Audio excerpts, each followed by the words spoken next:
तो आज हम राजस्थान के पाली शहर पर जो जानकारी मिली है उस पे थोड़ी गहराई से बात करें। हमारे पास कुछ नोट्स और लेख हैं जो इसकी लोकेशन, हिस्ट्री, कल्चर, अर्थव्यवस्था इन सब पर थोड़ी रोशनी डालते हैं। और हमारा मकसद है कि पाली की कहानी के जो सबसे अहम और दिलचस्प पहलू हैं उन्हें समझे कि भाई इस शहर में खास क्या है। तो चलिए खोलते हैं इसे परत दर परत। ये सिर्फ एक शहर नहीं है, ये मारवाड़ क्षेत्र का एक बड़ा सेंटर है, अरावली पहाड़ियों के पास बसा हुआ। बिल्कुल।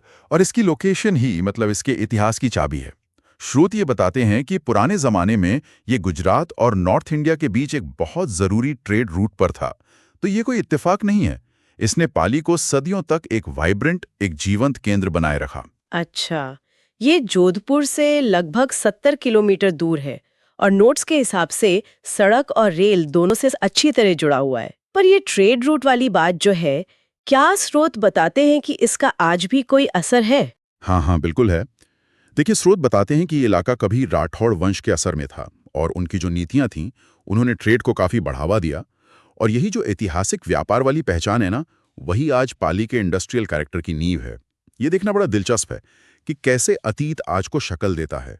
ये सिर्फ इतिहास नहीं है, ये आज की इकोनॉमी की जड़ है, कह सकते हैं। तो ये व्यापारिक जड़ें आज के उद्योगों में कैसे दिखती हैं? स्रोतों में कपड़ा उद्योग का काफी जिक्र है। हाँ, पाली कपड़ा, रंगाई और छपाई का एक बहुत बड़ा हब है। इसे टेक्सटाइल सिटी भी कहते हैं। लेकिन ये सिर्फ मतलब पारंपरिक छपाई नहीं है। स्रोत ये इशारा करते हैं कि यहाँ का उद्योग एक खास तरह के मार्केट की ज़रूरतें पूरी करता है, जो इसे भीलवाड़ा जैसे जो बड़े सेंटर्स हैं, उनसे थोड़ा अलग बनाता है। फिर संगमरमर और ग्रेनाइट का काम भी अहम है।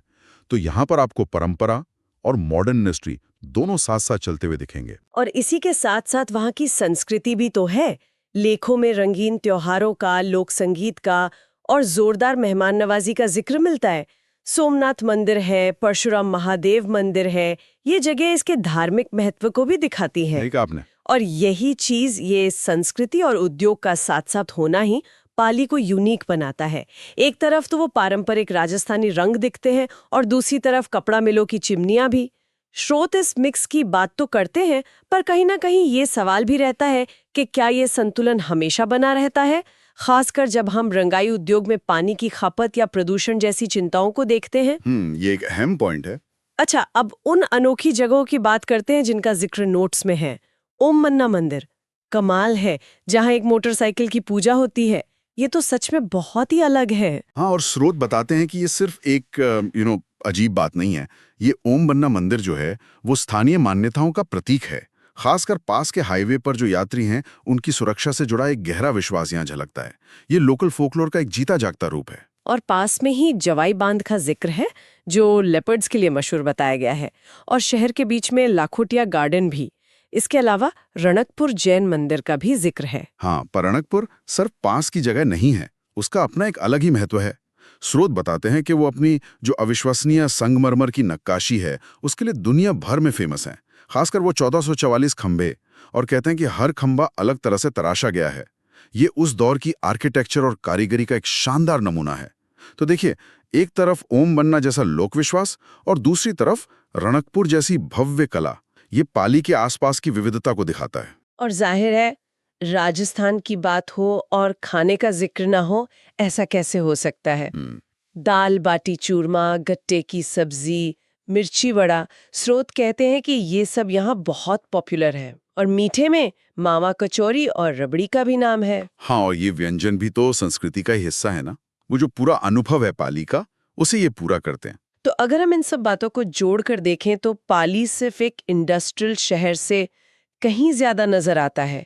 ये इतिहास, संस्कृति, व्यापार, उद्योग, कुछ अनोखे विश्वास और मॉडर्न डेवलपमेंट का एक बड़ा ही कॉम्प्लेक्स मिक्सचर है। बिल्कुल।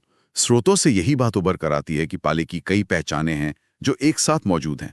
एक पुरानी ट्रेडिंग पोस्ट, एक कल्चरल सेंटर, एक जरूरी इंडस्ट्रियल शहर और कुछ बहुत ही अनोखे आकर्षणों का घर भी।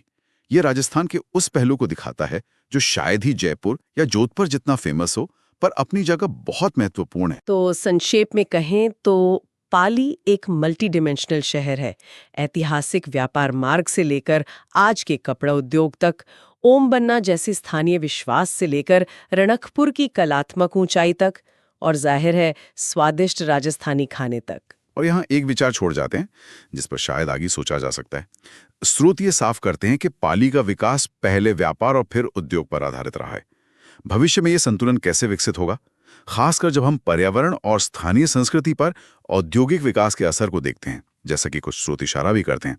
तो ये परंपरा और प्रगति के बीच का जो बैलेंस है वो पाली की आगे की कहानी तय करेगा। इस पर सोचना वाकई दिलचस्प होगा।